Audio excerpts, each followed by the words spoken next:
Nobel బహుమతి గ్రహీత Shri CV Raman గారు రిటైర్ అయిన తర్వాత బెంగళూరులో పరిశోధనా సంస్థను స్థాపించి శాస్త్రవేత్తలు తీసుకోవడానికి ప్రకటన ఇచ్చాడు.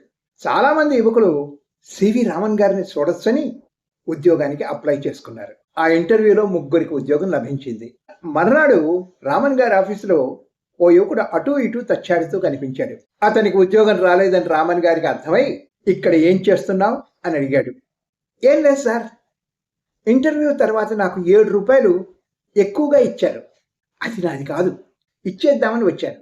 పర్వాలేదు, ఆ డబ్బుతో ఎంజాయ్ చెయ్యి, అకౌంట్లన్నీ మూసేశారు, ఇప్పుడు ఎవ్వరూ ఆ డబ్బు తీసుకోరు అన్నారు.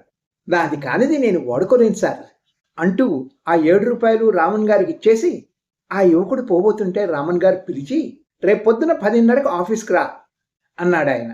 ఆ తర్వాత రోజు రామన్ గారిని కలిసినప్పుడు, నువ్వు ఫిజిక్స్లో ఫెయిల్ అయ్యావు, కానీ నిజాయితీ పరీక్షలో పాస్ అయ్యావు, అందుకే ప్రత్యేకంగా నీకోసం ఓ ఉద్యోగం ఇస్తున్నాను అన్నారు. చాలా ఆనందంగా ఉద్యోగంలో చేరిపోయాడు. తర్వాత రోజుల్లో ఆ యువకుడు కూడా 1983లో నోబెల్ పురస్కార గ్రహీత అయ్యాడు. అతనే ఈనాటి అమెరికా పౌరుడు సుబ్రహ్మణ్యం చంద్రశేఖర్. ఆయనే ఈ 7 రూపాయలు తన జీవితాన్ని ఏ విధంగా మార్చేసిందో పుస్తకం రాశారు.